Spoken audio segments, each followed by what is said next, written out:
Hello and welcome back. We got the main slate for week 10 in the NFL. We're going to be going over this week's DFS slate.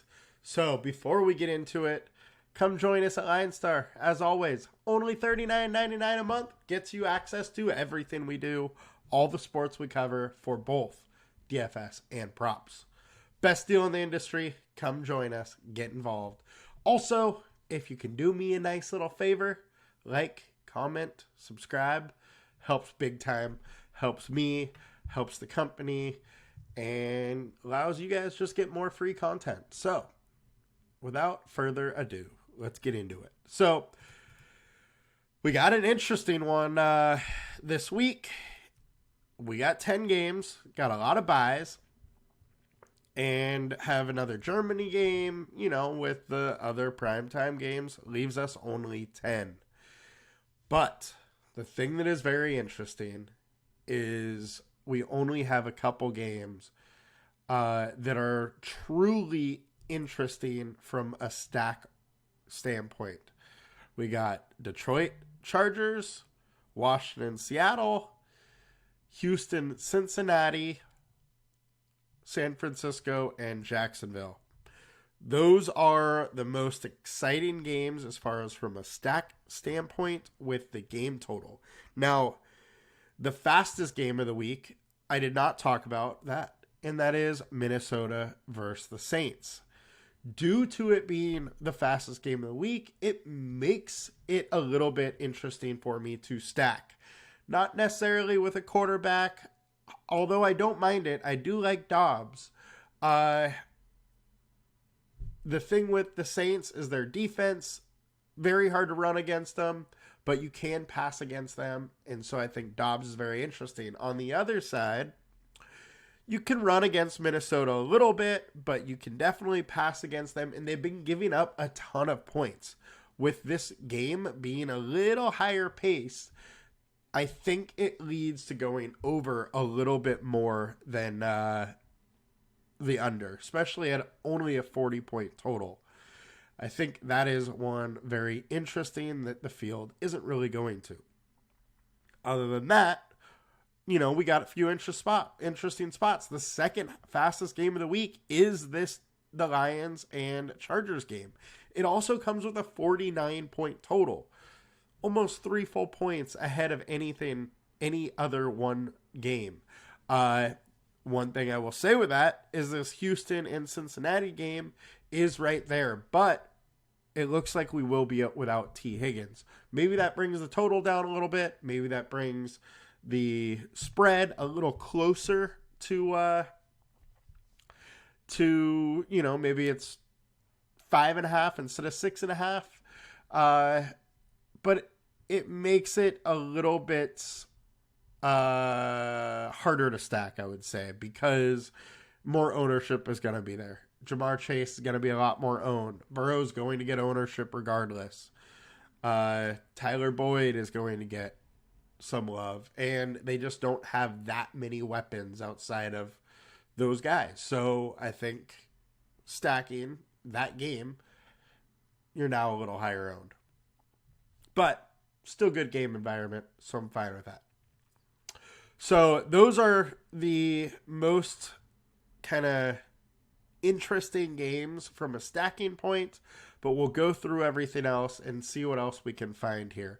So I wanted to do it a little bit different this week, and I had a little idea. Hopefully this works for us today. I want to have ownership here on the right, and then on the left, I want to go through the matchups, and then we can go position by position, kind of break things down with ownership and whatnot. I'll move myself as out of the way as possible, up into the corner there, and then we can do it this way. So right now, I am on FanDuel. Let's switch to DraftKings. Just people like it a little bit more. But I'm going to do my best to show both. So, starting on DraftKings, 3 highest owned: Burrow, Goff, Will Levis, Oh, sorry. Those are the. Yeah. Sorry. Burrow, Goff, Will Levis, Geno Smith. Those are the guys in double digits, 15 plus. That's where most of the love is going towards. Now, if we look at the matchup tool, Geno Smith, very top. Will Levis, very top. Jared Goff, very top. Justin Herbert, one of the best matchups, very high point total, only 1% owned. That is extremely interesting to me. It is a game that I definitely want to target.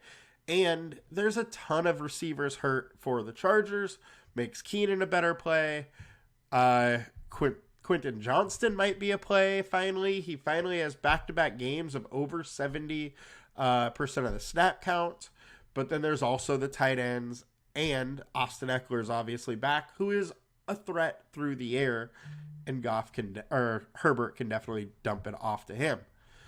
Another interesting spot. You wouldn't think so. 49ers are actually a decent matchup to the quarterback. Burrow just got to him. Cousins got to him. Walker Prescott didn't, but Dobbs got to him. You know, there's been a few teams that are able to get to him, and Trevor Lawrence definitely has the ability to do it. One thing is that this season, Lawrence hasn't been pushed whatsoever. They have not really had to open up this Jaguars offense because the D has been playing so well. I think it's an interesting spot that is going overlooked. And if we look on the ownership, Lawrence is way, way low. So I think this is another spot that is interesting. Obviously, I also think Purdy's interesting. The thing with Purdy is Jacksonville has had a very, very solid D. They've been able to stop rushing almost in its tracks. And passing wise, they just haven't faced many. Richardson did okay, Mahomes did okay, Stroud did okay, Allen did okay, Carr did okay. So competent quarterbacks are doing well for him. Purdy can absolutely do all right. As I said before, I like this Minnesota and Saints game. I think both quarterbacks are in play. The one thing I do have to say with Derek Carr, there's the Taysom Hill effect. Gets into the red zone, and Taysom Hill has had the ball a lot, just taking away Carr's upside. Now, can it happen where Carr gets all the touchdowns this week instead of Taysom Hill? Or Carr throws to Taysom? Yes, it can. Just not that likely. So it's a big downgrade in my mind for rostering Carr. Just don't think we need to do that. Not to mention, in this matchup, Dobbs has the rushing upside. So I just tend to want to go with Dobbs a little bit. Thing with Dobbs that I find very interesting, 3 games of 25 plus. And on DraftKings, he's 5,500. So you're getting a guy pretty cheap with several very, very GPP worthy games, and in a decent spot versus a team that lets people throw on him. So I like Dobbs. I also like Howell, even though he's at the very bottom of this matchup tool. He has just been good this season. That's all I gotta say. He's got two games that could win you a GPP. Seattle isn't the best matchup. But for Geno Smith to really take advantage of this matchup, he needs Howell to do something. The Seahawks, their issue is they just play slow, they play conservative, and if they don't get pushed, they don't really push the ball down the field. If Washington comes out, gets a couple early scores, and it pushes Geno, then I think Geno becomes interesting. But that is what we need. And the fact that it's a competent quarterback on the other side makes that a lot better. One of the things I want to... All right, so that's kind of the rundown of the quarterback. Don't love Jackson. I don't love Watson. They both could get there, just don't really like it. Those are kind of the quarterbacks I am focusing on And it matches up with the ownership, matches up with both a couple high-owned guys and some low-owned guys. Then on the FanDuel side for ownership, it's a little bit different. We got Burrow, Purdy, Howell, Goff. So Levis is further down. Geno is further down. Trevor Lawrence is still low-owned. CJ Stroud is low-owned. CJ Stroud is somebody we should talk about. Know he's going to get a lot of questions because of that last week. Look, Houston all season long, when Stroud has had his good games, it's when he's been pushed. He can be pushed in this game versus the Bengals. And if that happens, he could have another solid game. Now, this is a way tougher matchup than it was versus Tampa Bay last week. But he's good. Maybe the coaches have even more confidence in him to open it up a little earlier in the game. But Stroud, I think you got to consider him. Do I love him? No, but he's definitely in consideration this week. All right, so that is ownership for both of those sites.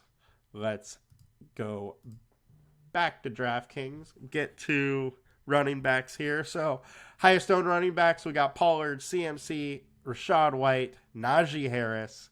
And if we go to the RB1s, Tony Pollard is at the top. I think Tony Pollard's ownership is going to be insane this week. Giants just let Jacobs go wild. Hall had an okay game, not on the ground, through the air. But this is a little bit different. Week one, Giants got absolutely blown out by the Cowboys. They're not gonna let that happen again. I would be shocked if the Cowboys came out and won 40-0. Owners, but regardless, Pollard, he has had super high ownership for several weeks. He is priced low enough and gets a ton of volume. So I get why people are going there. He has just been so efficient for the last 6-7 weeks that it's very, very hard for me to want to follow ownership there. He does have a good matchup, so I think you still have to consider him. Just don't love it. Other guys here, CMC still on the top half of it. We know his ability, the scheme that they run, everything makes CMC still a very, very good option in my mind. Rachaad White and Harris. Rachaad White's at the very bottom here. Versus Tennessee, that's a no-go for me, and I would expect that ownership to come down significantly. Najee Harris for the Steelers. He is only 4,900 on DraftKings now. That is very interesting. Now, the matchup is okay. It's not bad. Green Bay definitely lets you run on them over pass, so that is interesting. He still has heavy involvement, 16 carries last week, 4 targets. He's involved in both passing and receiving game. It's just that he's only getting 55% of the work. I think if you're ever going to play Harris, though, this is a week to at least consider him. Now, guys that I think are interesting that are a little higher owned, look, Mixon isn't, very different ownership-wise, but I like this spot for him. Now, I don't like to play him usually. If you go back through his game logs, he's had one game in the last year and a half that could win you a tournament. That's kind of who he is. He is a, 60, 80 yard back and needs to fall in the end zone 2 times to get you what you want. Now, could he do that? Yes. And I think this is an okay matchup for it. Rachaad White just beat him. Kamara obviously can. Several guys have been able to get it versus the Texans.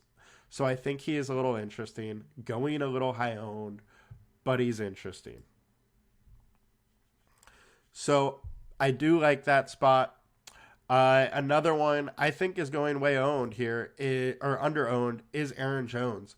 He's coming off a week where he had the most work he's had all season long. 20 carries, 6 targets. During this time where Jones has been out, Dillon has obviously shown he is not that guy. He is not him. Jones is a big portion of their offense, and Pittsburgh, surprisingly, is one of the better matchups on the ground. Henry got him. Etienne got him. Henderson had a very good week coming off of the couch. Pierce had one of his better weeks of the year. Teams are doing well against Pittsburgh, so I think he's interesting at low ownership. And then, obviously, I love Austin Eckler and David Montgomery this week. Now, if the ownerships for some of these pass-catching options in this Detroit versus Chargers game, if they start getting real ownership, might be an interesting way to attack this game is just going through either Montgomery or Eckler and hoping they get the touchdowns instead of the Keatons or Amon-Ra's, which are surely to be solid GPP options. So those are kind of my favorite, under-owned running backs. Eckler doesn't have a great matchup on paper. However, Jacobs and Gus Edwards just got to him, and we know Eckler can do it from a variety of different ways, being whether on the ground or in the air, and he has a very good workload, so I wouldn't shy away from him. And if ownership is off him, it's all the more reason to go there. So he's very interesting to me. FanDuel side, we got Bijan, Tony Pollard, White, and Warren. Warren is just popping up there simply probably because of his median projection, but look, he does not have the ceiling to get it done. He's just not getting you the workload, so I wouldn't go there. Charbonnet, I think we got to talk about him, even though he is the RB2. Kenneth Walker has missed practice a couple times this week. He hasn't done much for a couple weeks now because of various injuries. If he is out or limited again, Charbonnet is in a great spot, great matchup, and cheap. So he'll likely be super chalky if that happens, but he's at least interesting, and maybe at least a little interesting even if Walker plays, just hoping he loses some work. Although Charbonnet didn't get much last week either, so maybe not that one. But Bijan's one we didn't talk about. Very top of the matchup tool. Arizona has just been gashed by the running back. I think Bijan's in play. If you want to get real crazy and go Tyler Algier and hope for the Gus Edwards, 5 carries for 2 touchdowns, that is definitely a possibility there. I do worry about Bijan. He just hasn't got red zone work, and they haven't even been really using him in the passing game, so I just don't really know what's going on. His workload in the beginning of the year looked great, and it's just kind of fallen off. So maybe ownership becomes down on him because of that, but he does have a very good matchup. All right, let's get over to wide receiver here.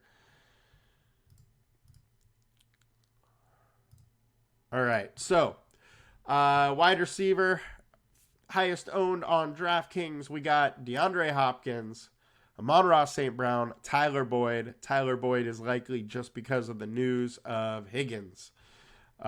Higgins still showing 9%, but I'm guessing that news is getting around there. And then Scary Terry is showing up also. So if we go to the wide receiver ones, Amon-Ra looks to be in a decent spot here. DeAndre Hopkins is in a decent spot. Tampa Bay has got crushed through the air. Now, he isn't in as great of a spot as you would have thought, but Tennessee really doesn't have much else to catch the ball except for DeAndre Hopkins, and him and Will Levis have shown a connection. There's been a lot of targets to this RB1 or WR1.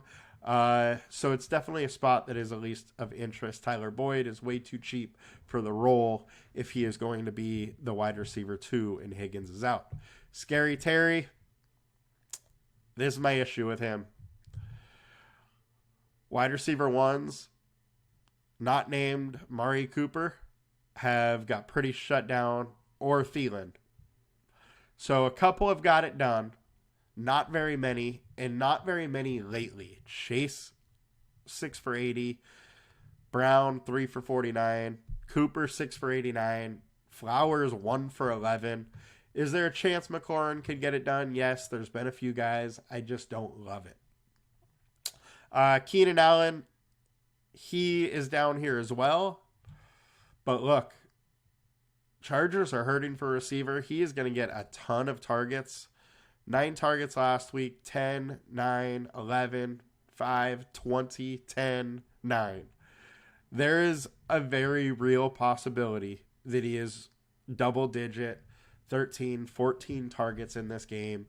And if he's really only 12% owned and he's getting that target share, you're going to want him. Jackson Smith-Njigba is probably a little bit too cheap for what his new role is. He is definitely the wide receiver 3, but more importantly, he's actually finally starting to get involved. 7 targets, 4 and 7 the last 3 weeks.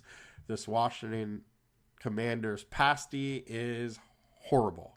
So he's definitely of interest there. Going back to the ones, I think Godwin and Evans are both very interesting and probably going a little bit under the radar. So Tennessee has been very good versus the quarterback in stopping, total yards and touchdowns, but they've kind of got gashed by the wide receiver 1, and I think Evans could definitely get him pretty good this game. So I think both of them are interesting. Just wouldn't go overboard with them this week. Now, other guys that aren't getting talked about, Deebo Samuel. He's coming back this week. He wouldn't be coming back if he wasn't a full go in my mind. And there's absolutely 20-point possibility out of him. It's in a decent spot. Collins definitely is interesting. This Houston may have to come back. And when they've been in spots where they've had to come back, they've thrown the ball a ton. And those are the games that Collins have really gone off. So he's of interest. Obviously, Amon-Ra is interesting as well. But let's take a look at the wide receivers as a whole. Drake London, if he's playing, he's got Taylor Heineke throwing him the ball, who I think is a little bit more capable of a passer than Ritter, and in a great matchup. I think London's interesting. Pickens is fine. Ridley, I think, is super, super interesting. He hasn't done much lately, but he is a guy that can get up to double-digit targets and can get you over 100 yards and a touchdown or 2. He has a very good ability. The San Francisco team is not as good protecting the pass as it seems like they are, and the Jaguars may have to open up this offense a little bit more than they've had to this full season. So with him going low owned, I am interested there as well. Ayuk is also interesting. Almost anybody towards the top of this matchup tool I am in on if they are at low ownership. So a lot of interesting spots to go there. On the FanDuel side, highest owned, Chase, Amon-Ra, and Hopkins. So very similar, just Chase instead of Boyd. Now, Boyd is going to be a very nice, attractive target. He's down here with this spot. One of the things that I do like to look at in picking wide receivers is who's out. Are there going to be more targets? Zay Jones for the Jaguars is going to be an interesting one to look at. If he is out this week, just means more targets to Kirk and Ridley. That's something that I'm interested in because it makes it easier to stack and easier to pick those guys. So there are your highest owned. Now let's get over to tight end. Try and wrap this thing up as quick as we can here. So highest owned DraftKings tight ends. We got Evan Ingram, TJ Hawkinson, Trey McBride, Dalton Schultz. They're all fine. I think TJ Hawkinson is very interesting. KJ Osborne might be out, so it's really Addison and Hawkinson show. Does look like Jefferson's going to be out another week. Trey McBride is a very interesting tight end. He is an athletic guy in a decent matchup and has Kyler back. We have not talked about Kyler, and I will take this time to do it real quick. I think Kyler's interesting. I'm just not going to probably go there. The reason being is the weeks that Kyler in the past has really had his blow-up weeks, it's when he's able to run. I think he's going to be limited to run a little bit. I do not think they're going to just let him run wild. Could he be healthy enough for that? Yes. That's why I am slightly intrigued, but more than likely he's not going to be able to just run wild. And without that aspect of it, I worry about his fantasy upside. Now, he is a much upgrade for the passing game. So thus, Trey McBride, Hollywood Brown are absolutely interesting this week. And I'm probably going to get to a decent amount due to the fact they're in a good matchup. But McBride is interesting at his price. He's cheap and good. Schultz, huge game last week. He's in a good matchup right here versus the Bengals. He's interesting.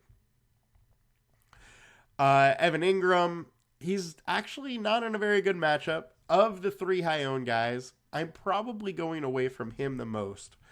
But tight end is weird with matchups because the position only has so many good pass catchers that it kind of sways this matchup tool a little bit. And if you look at who they've gone against, Hawkinson did fine. Ertz, got the targets. Waller didn't do much. Higbee didn't do much. So last year, Waller went nuts. So the better pass catchers have done okay. The guys that are kind of meh have done meh. And at high ownership, I don't know if I want to go back to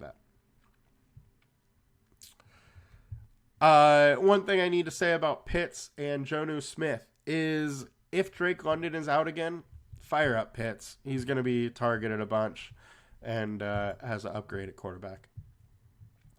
Outside of those guys, who am I interested in? I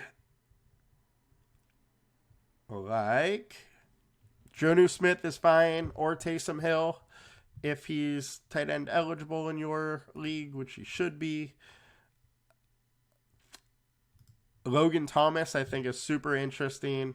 He gets targets, he gets touchdowns, and Seattle typically has been very poor versus the tight end. They've been a little bit better this year, a little leaky as of late, but typically they are one of the best matchups versus tight end, so I think he is interesting there. And that's about it. There's really not a ton. I'm likely going to be stacking my tight end with my quarterback. I will say I do like Laporta. I also do not mind Everett or Parham, as I like that Lions-Chargers game is one of my favorite games of the week. And I might try and overstack that game in some lineups and just hope that one game goes totally nuts like Texans Tampa Bay did last week. So all in all, I think it's a very interesting week. A lot of different ways to go. Good luck. Wish you guys the best. And let's win some money. Make sure to like, comment, and subscribe to all the vids. Helps me a ton. And I'll talk to you later. Bye.